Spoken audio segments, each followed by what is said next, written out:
It started as a routine night at the Harper County Morgue. 3 bodies, 1 rookie coroner, and a storm raging outside. Dr. Maya Ellison, all of 32, was just trying to finish her shift when the power flickered. The overhead lights dimmed. The backup generators hummed to life, and that's when she heard it. From one of the cold drawers came a sound, a knock, 3 soft, deliberate taps. At first, she chalked it up to a trick of her mind. Sleep deprivation, you know, stress. But then it came again, this time louder, more insistent. Knock, knock, knock. Maya froze, her blood turning to ice. She glanced at the tag on the nearest drawer. It read, John Doe number 47, unknown male, time of death, 11:47 p.m.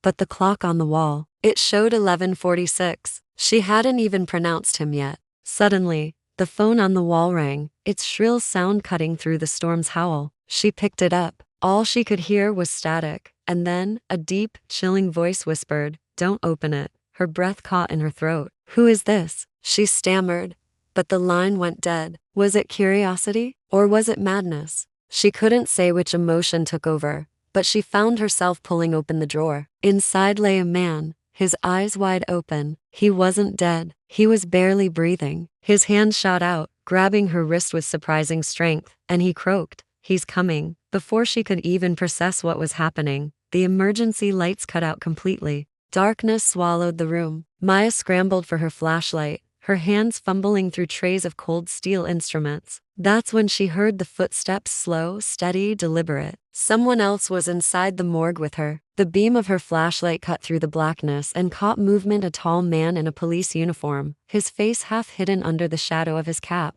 "Detective Shaw," she said, relief washing over her for a split second. "What are you doing here?" He didn't answer. He just stared at the open drawer, his expression unreadable. "You shouldn't have let him out." The man on the gurney gasped, trying to speak. "He's not who you think." Before he could finish his warning, Shaw raised his gun and shot him. Twice, right in the chest. Maya screamed, ducking behind the nearest steel counter. The storm outside howled louder, and a clap of thunder shook the entire building to its foundation. When she dared to peek out again, Shaw was gone, but so was the body. She ran to the door, rattling the handle, but it was locked from the outside. Her eyes scanned the room in a panic, landing on the condensation-covered window of the door. Someone had written a message in what looked like blood, "Room 47, but that was impossible. There were only 46 drawers in the morgue. She knew that. Maya turned and counted again, her light tracing each numbered handle. 44,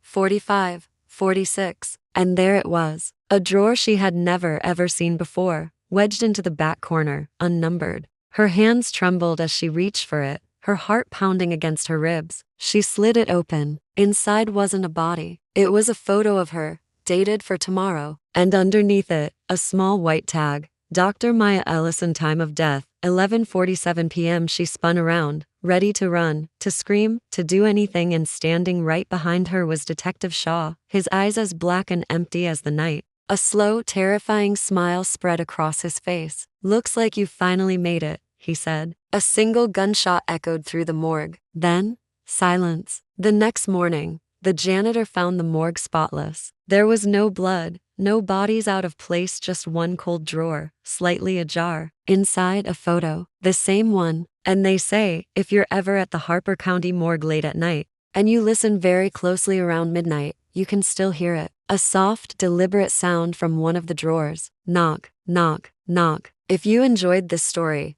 please hit that like button and subscribe for more chilling tales. You never know when the next story might be waiting for you, just behind a closed door. Thanks for watching.